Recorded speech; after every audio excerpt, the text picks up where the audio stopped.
And so life can beat you down pretty hard unless you understand how to be resilient. Doesn't mean you have to be a Superman or a Superwoman, but you have to learn to be resilient because it's never ending.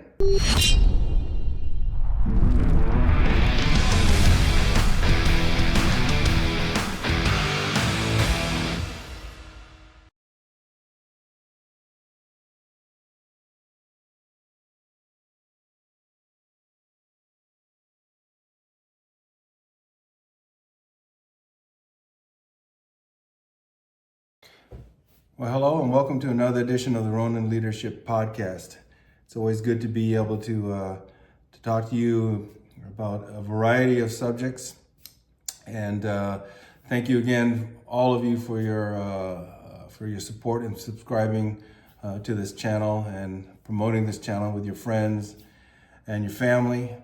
I've been thinking a lot about this podcast, and we're, I think, well over or at about 155 videos since we started the podcast a few years ago. So it has really grown, and it's been an organic growth, and it's always been about leadership. And so for that, I thank all of you for the support. We're always going to continue to push leadership, but I've been thinking that I'd like to try to expand this podcast in terms of its content. While leadership will still be, a bread and butter and a DNA of this podcast, I want to delve into other areas, things that have to do with mental issues or physical issues, spiritual issues, or things that are topical happening in the world today. I think that being able to talk about these things and hopefully they'll be helpful for all of us as we're engaging in these different topics outside of leadership, that it will make us better people, better citizens, better human beings, and help us to cope in this crazy world that we're in.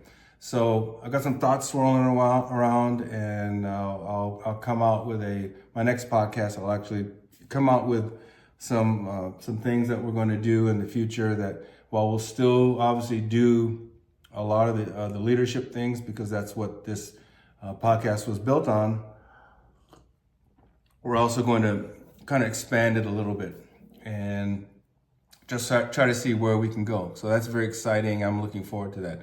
Also, thanks to all of you who are supporting me in my writing efforts. I've gotten a lot of good reviews on Blood Promise, my last Jack Trench thriller.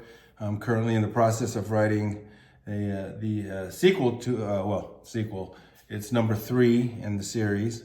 I'm about 20 chapters in, so hopefully we get that out by May or June. But please go to Amazon.com. You can find Full Circle and Blood Promise, my 2 fiction novels. You can also find there The Art of Ronin Leadership, The Art of Ronin Leadership Strategies, as well, my 2 leadership books. And you can also find the links on MikeHowardAuthor.com. So be sure to subscribe to this channel, hit the like button, share this content, and please provide comments so that we can make the podcast better. So what are we going to talk about today? We're going to talk about resilience. So on my screen here on my computer, I've got something, a definition of resilience from the American Psychological Association.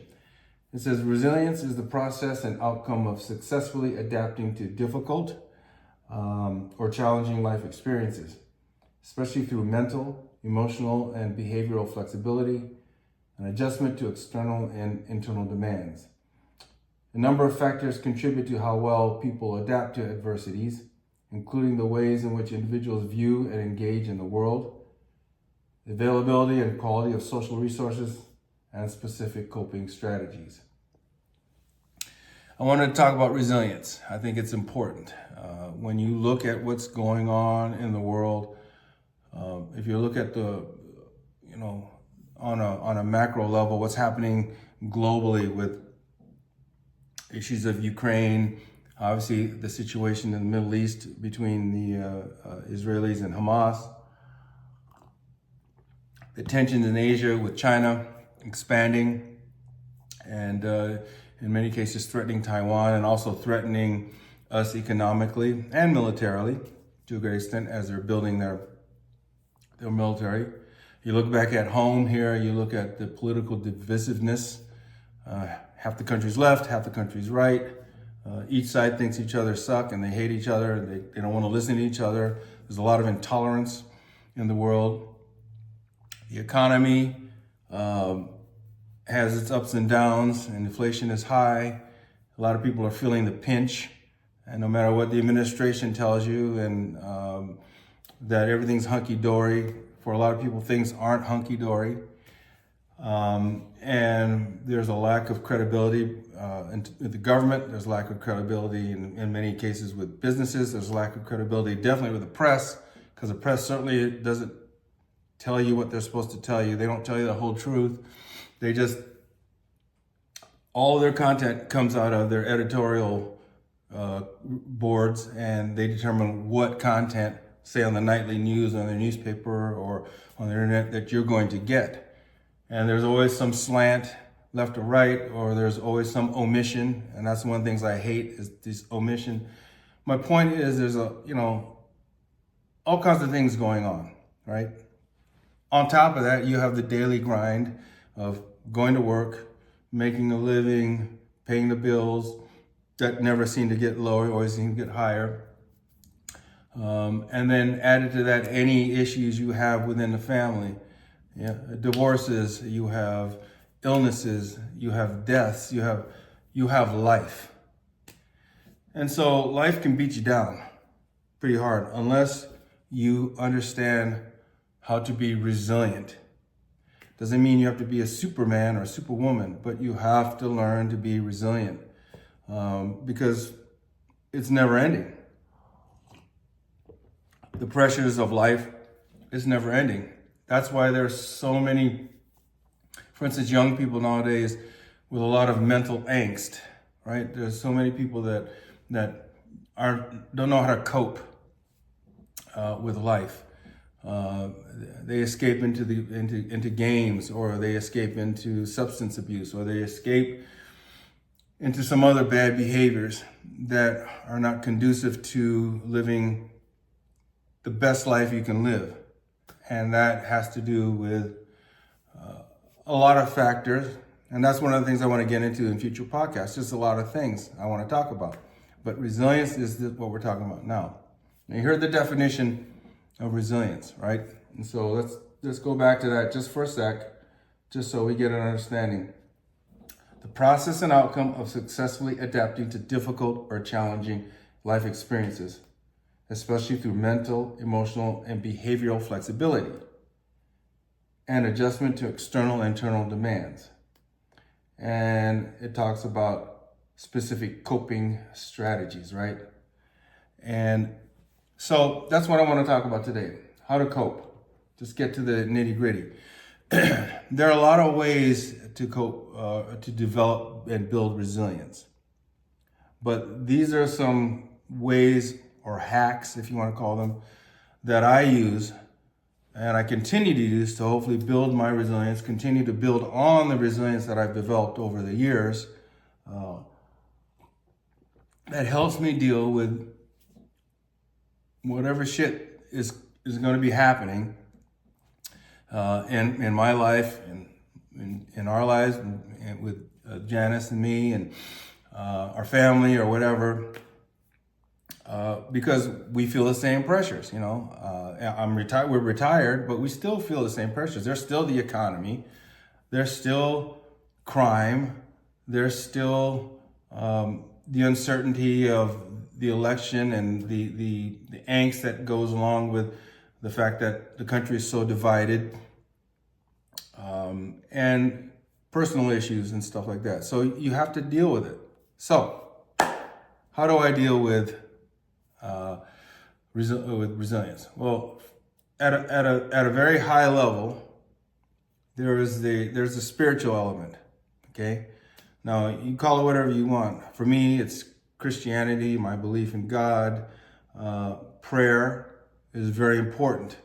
I start my day off with prayer, because I believe that it gets my day started off right, and that I know I have a higher power that is going to help me throughout the day. It's not going to take away obstacles out of my way, but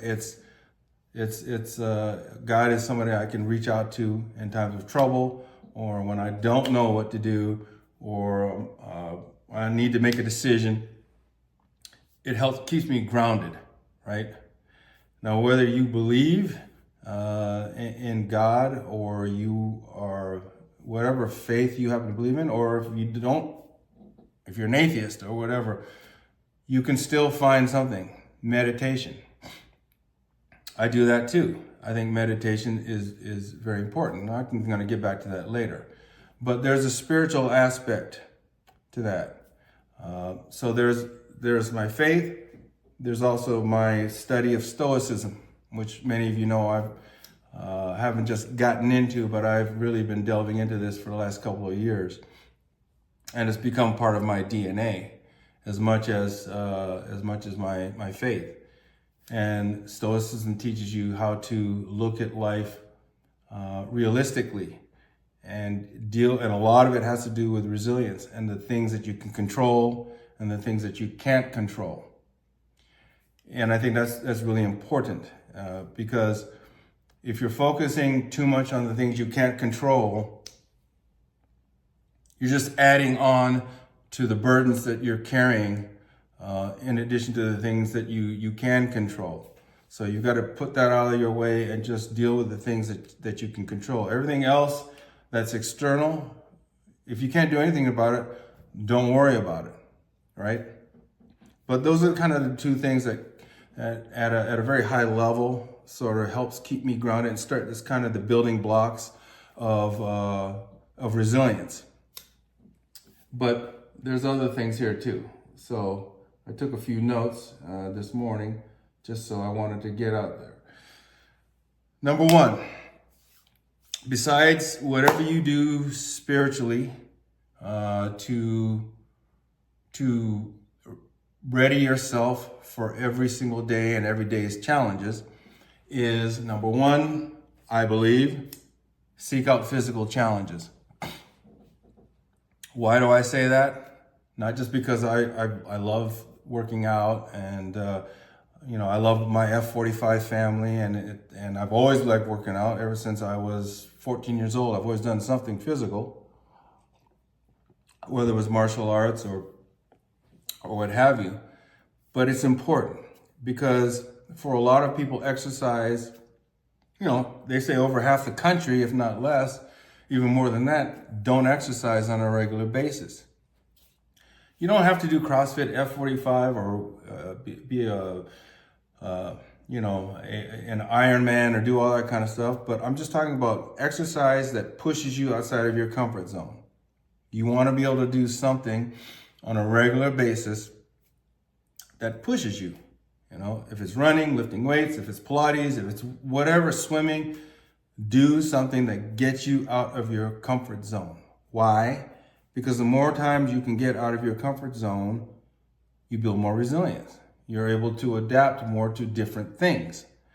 Do I always, when I get up in the morning, do I always want to go to an F45 workout? A lot of days I do, but there are some days I say, man, I don't want to do this. My body's sore, it's all beat to crap and from previous workouts, and it'd be better just to stay home. And there's some days when your body is beat to crap that you probably should stay home because you don't want to overtrain. But you force yourself to go there. And once you do it, even though you're being pushed to the max, once you do it, you feel much better, right? Janice and I are in our 60s. I'll be 68 years old this August. And I think we're some of the older folks in the class. But it makes us feel good that we can keep up with a lot of the younger folks. And we're working out hard and we're pushing ourselves, doing things that a lot of people our age don't do or won't do. And that helps you build resilience. My cold plunging or cold showers, I do that, and I've talked about that in several podcasts. I do that because it's important to me to push myself.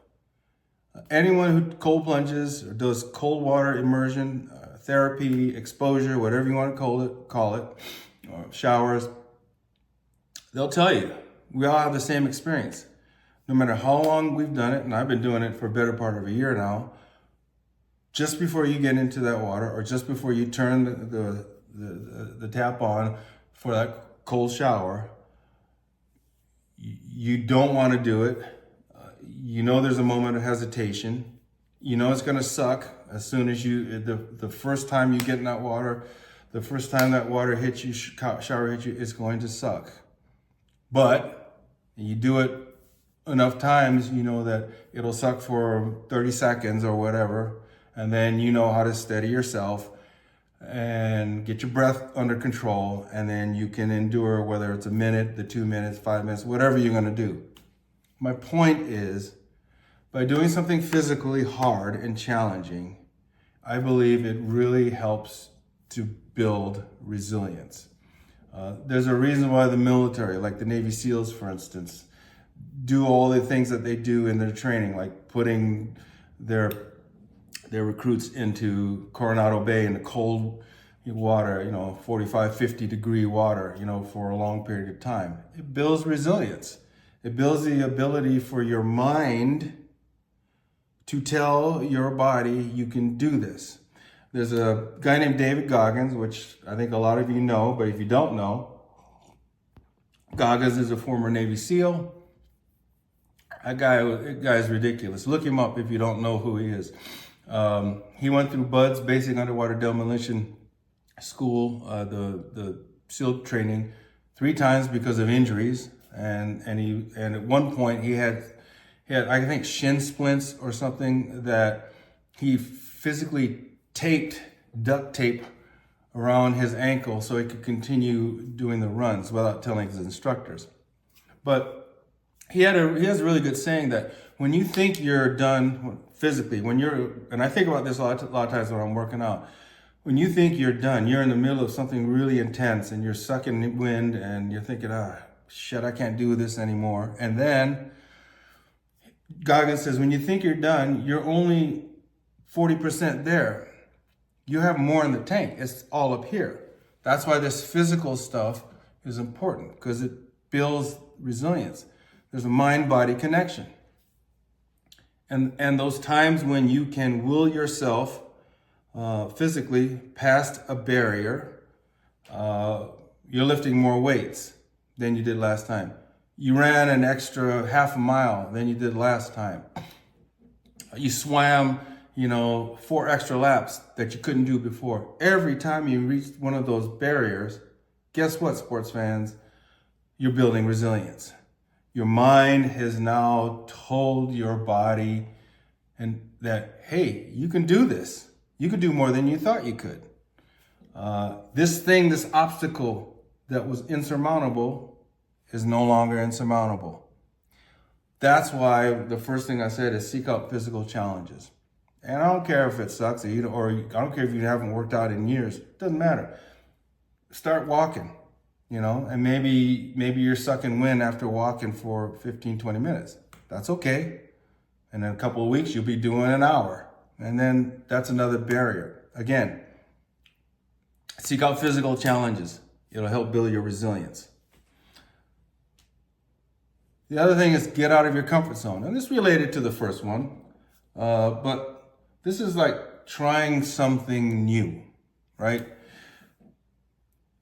I believe that the more you push yourself in various aspects of your life, the more you're able to be confident in whatever trials and tribulations come your way. I'll take myself as an example. So, upon retirement, I decided I was going to do what a lot of my colleagues in the security field do. I decided I was going to put up a shingle and become a security consultant. And I got to hold on for a second. Yeah, there you go. And I did that for a better part of a year, and I had a few clients and things like that, but I didn't enjoy it. And so to me, a lot of my colleagues are very successful at doing that, and they really enjoy it. And so I'm glad they're doing it. I just didn't enjoy it. It wasn't my thing. I didn't want to do it anymore. I'd done the security gig for a long time. I still am tied into the security world. I still have great friends still involved in it. I still believe in it, and was very proud of the years that I spent as chief security officer at Microsoft. But I wanted to do something else. So as you know, I decided to delve into writing. Now, I'd never written anything other than, business things. I studied master class and some other things to see how people write. I did a lot of research, and then I started putting my hand at writing. But it was a stretch. And it was a big stretch. And initially I wasn't that good at it, but I wanted to try. I always wanted to do this. I wanted to try. I wanted to push myself. And, writing is something that if you have done it, or if you are a writer, you understand what I'm talking about. It's rewarding in one way, and it's a ego suck another way, in the sense that your work will always be criticized as you're working with editors and things like that, but it helps refine your craft.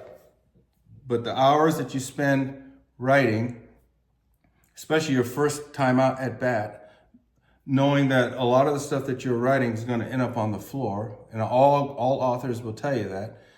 Usually a lot of the first drafts do end up on the floor until you start refining it, and that's just part of the process, and it actually becomes a good part of the process, but it builds resilience. For me, it was a step, it was a leap, it was a way to try something different. But again, when I saw that first novel, and I had a copy of it in my hand, and I felt it, and I said, wow, I did this. Again, it helped me to realize I can do this. I can overcome something that I never thought I could do. And now I'm still doing it today, It's just become my thing. I love to write. And the first time I held that book in my hand, I realized, wow, I did this. I overcame. I worked hard, I learned, and I slogged through it, and I got it done, and I realized I enjoyed it, and so I wanted to do more, and that's why I'm continuing to write today. But whatever it is, and I wrote down a few things here, whether it's writing, whether it's public speaking, joining a board. Right now I'm president of the Las Vegas Metropolitan Police Foundation Board of Directors, and I've run several boards in the past when in the security world, and being on any board, especially when you're running it, has its challenges. But again, pushes you. It pushes you, and the more you get pushed, and the more successful you are, the more resilience you build. So joining a board, podcasting, right? I never thought I'd ever podcast. I loved listening to podcasts. Never thought I'd have my own podcast. And now we're close to 1,500 subscribers, and we just started this organically. But again, it was something that I wanted to try.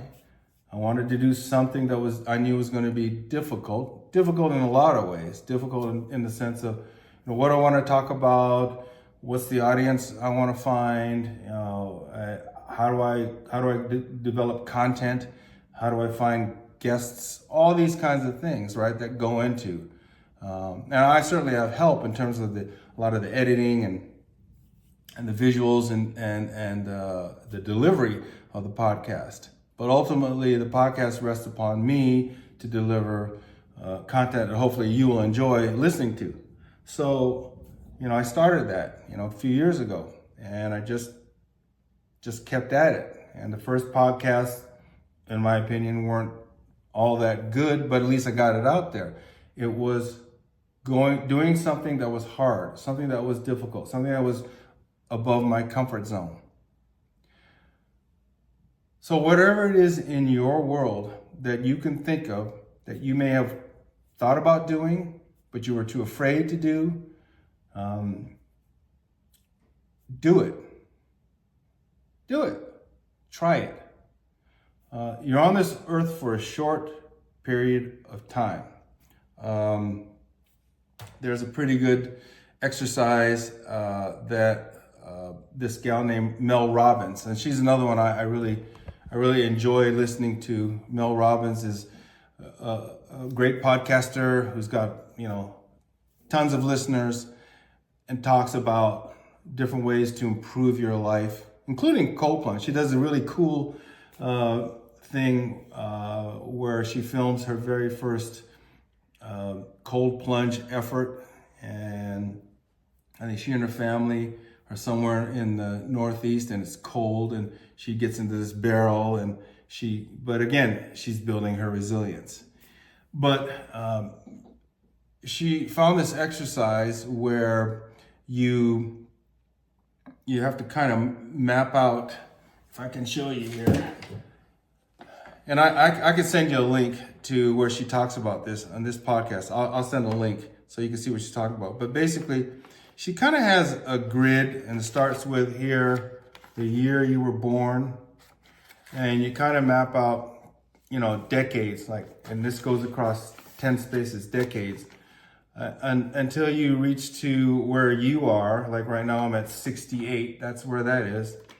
And there are tools out there that will give you an idea of average lifespan for a human being, right? Based on gender and whatever. And so, if indeed your lifespan is, the average is in the 80s in the US, for instance, then if this is where I am on the spectrum, well, the 80s are right here, right? That's 2 lines down. As opposed to if I'm still in my 20s and the 80s are all the way down. So it gives you kind of a visual of, okay, so I have less time on this earth than I had less runway now than I did, 40 years ago. It doesn't mean I can't live beyond those, 83 or whatever it is, and I hope to. My point is, why be afraid of trying things when, life is short? You never know. You just never know. So, again, by doing things that are outside of your comfort zone, you're building resilience. For those times when bad things happen, challenging things happen, these are building blocks to build that resilience. Another thing I look at is called negative visualization. Now, this is something that I got from Stoicism, and I kind of do this every day. And it's not morbid, but I think it's a good way to look at life so that when bad things happen, you have a more realistic approach of what consequences can happen. So negative visualization works like this. I think about, I'll give you a perfect example. I think about my current situation with my wife, Janice. Some of you know that she was diagnosed earlier in the year with breast cancer. And on April 10th, she went through a double mastectomy. It was very successful. And subsequent to that, the tests have been very positive. There's no sign that the cancer has spread. She's not gonna have to take chemo or radiation, thank God. And so, from what is a bad situation, we have the best of all outcomes. And so I think, everything's gonna be well in the long run. A year from now, this will be a memory. But one of the things I did to ready myself at the beginning of all this was negative visualization. And Stoics did this to prepare themselves for the worst case scenario, so that if the worst case scenario happened, they were prepared mentally and spiritually for it. So I had to sort of game plan this thing out. What's the worst thing that could happen? Well, she could die. Okay, back that off. Beyond that, okay, she lives, but the quality of life is terrible because She's got to go through chemo, and she's got to go through radiation, and all these kinds of things. And so you kind of, and then what's, up to the point where it's actually, you find out that the diagnosis was wrong and it's cancer-free. So she was cancer-free. So it runs the spectrum. I had to put myself in a position where I had to think about these things, because if the worst happened, I would be ready to prepare for it mentally, and so that I could support her.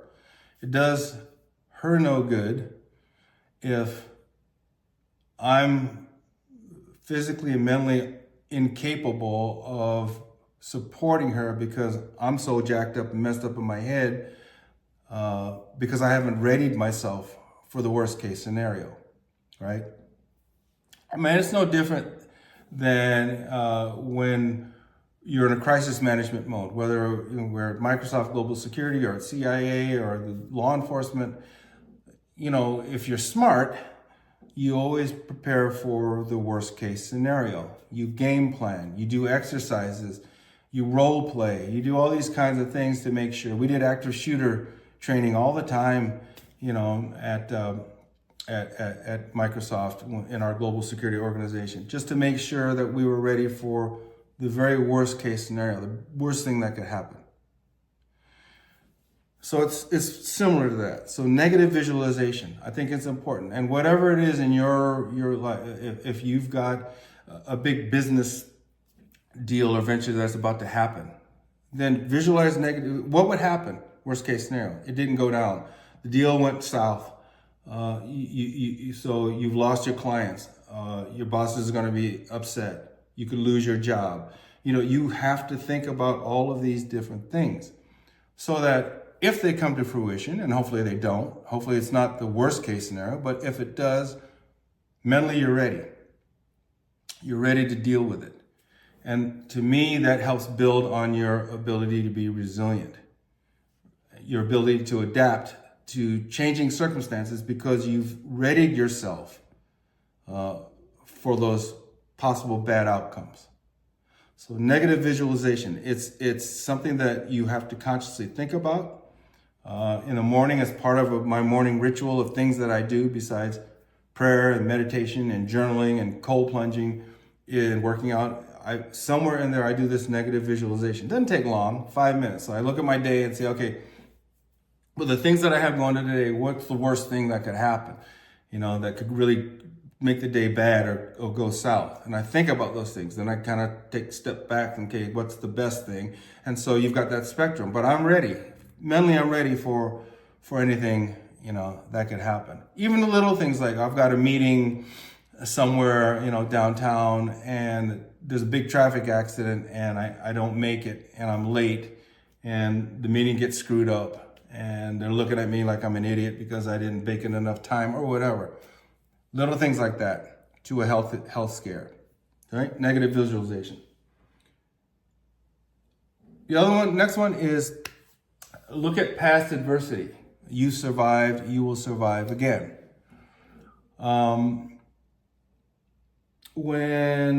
Again, I'll be personal about it because I think examples help reinforce the teaching principles.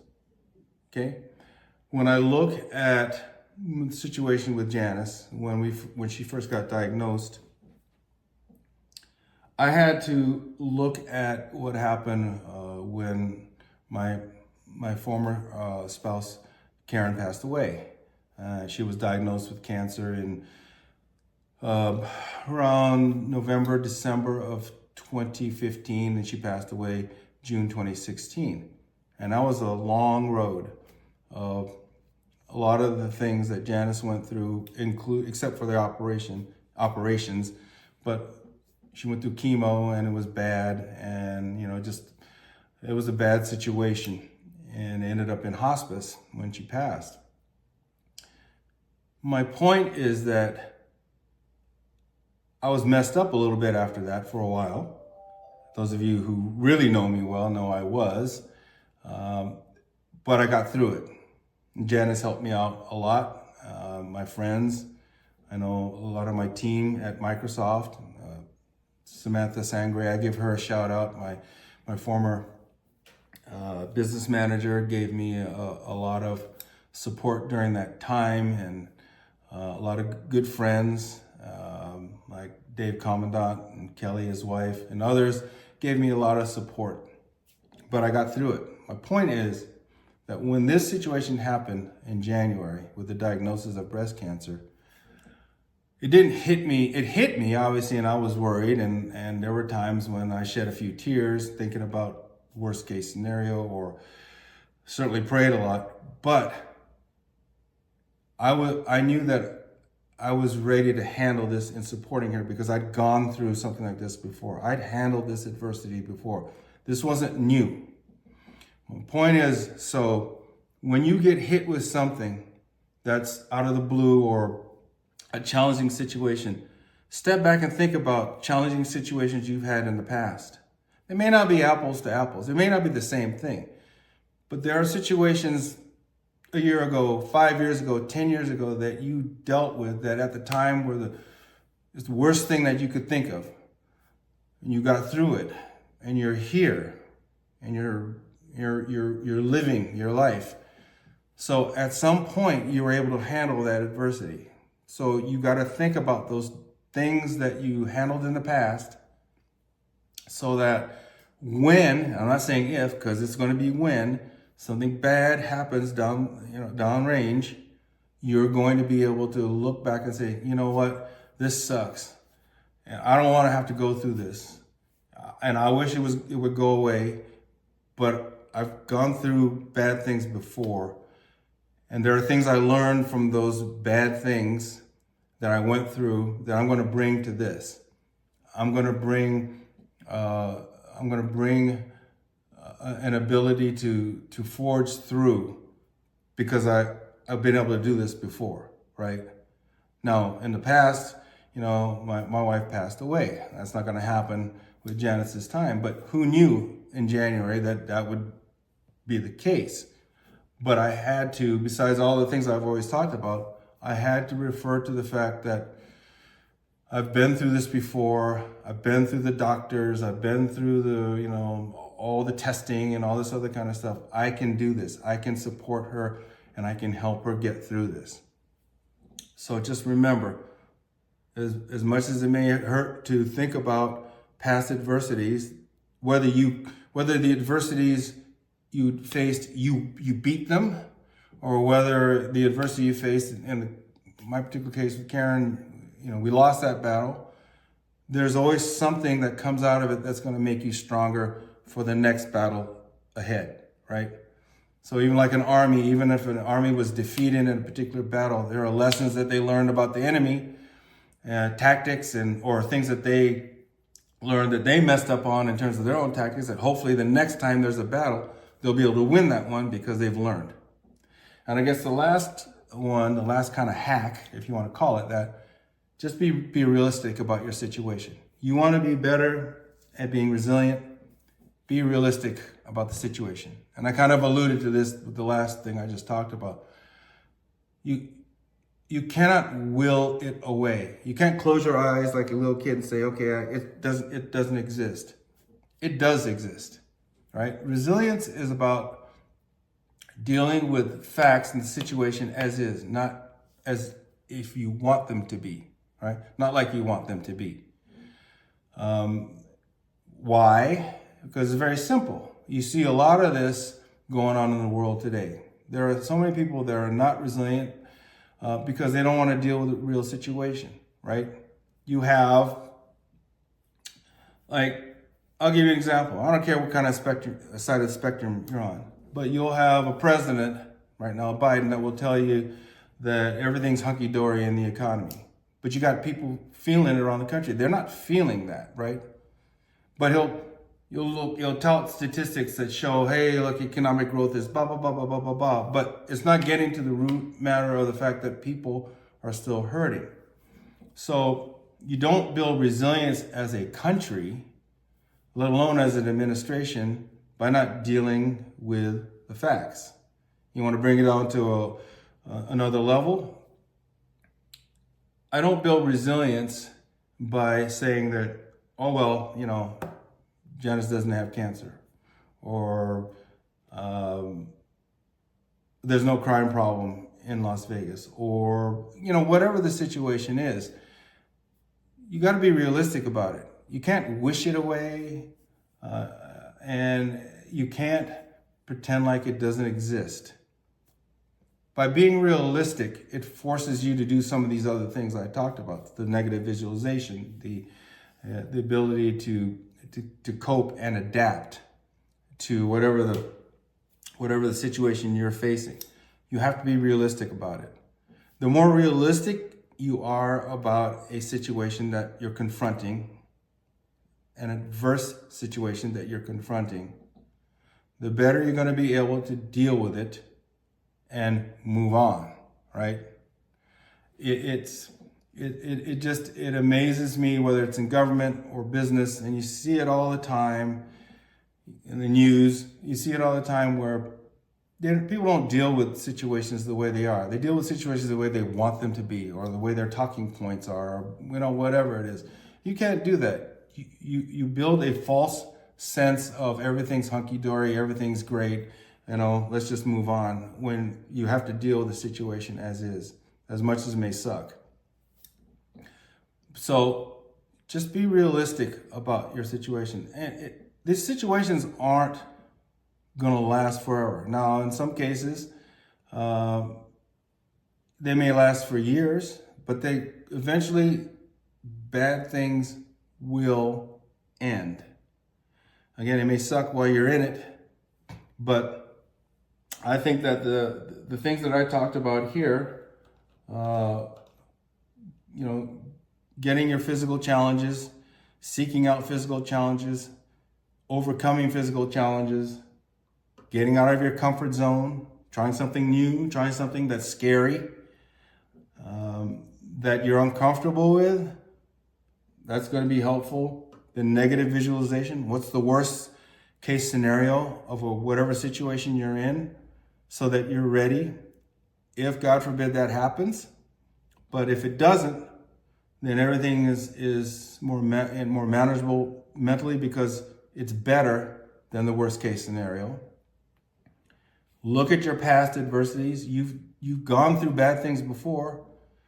It may not be the same thing you're going through now, but you've gone through bad things before. How'd you get through those things?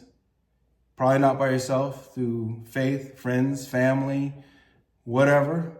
Seek those things out that helped you before to get you through this adverse situation that you're dealing with now. And then just be realistic. It is what it is, as we like to say, right, in business. It is what it is. Deal with it. Deal with the situation as is. Don't wish it were going to go away. Don't say something that's not true. Deal with it so that you can handle it in a way that hopefully will be a successful outcome. So those are kind of the main things that I do to kind of help build resilience. Resilience is like physical fitness, like everything else. It never ends. You're continually trying to improve. You're continually trying to add things to your toolkit to make you better from a resilience perspective. And frankly, I think another thing, I just thought of this, just throw this in there. You should read about people who've gone through adverse situations and come through. Read a lot of biographies. That's where I get a lot of my inspiration from. People who've gone through hard things and they're resilient. Whether it's, Abe Lincoln or Eleanor Roosevelt or Martin Luther King. If you read the biographies, you see studies in resilience, right? And how you survive. I just listened to, in fact, I'm gonna link two things. I'm gonna link the Mel Robbins thing that I talked about with this kind of chart that tells you kind of where you're on the spectrum of possible death.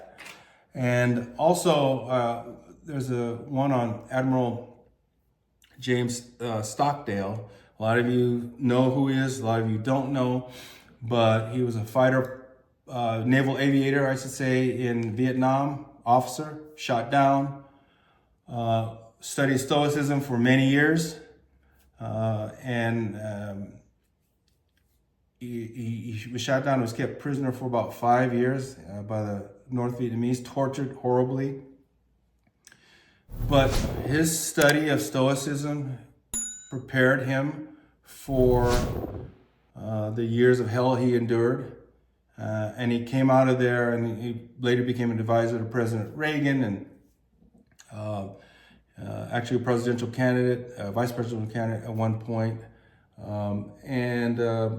But yeah, he lived a life of overcoming adversity and building resilience.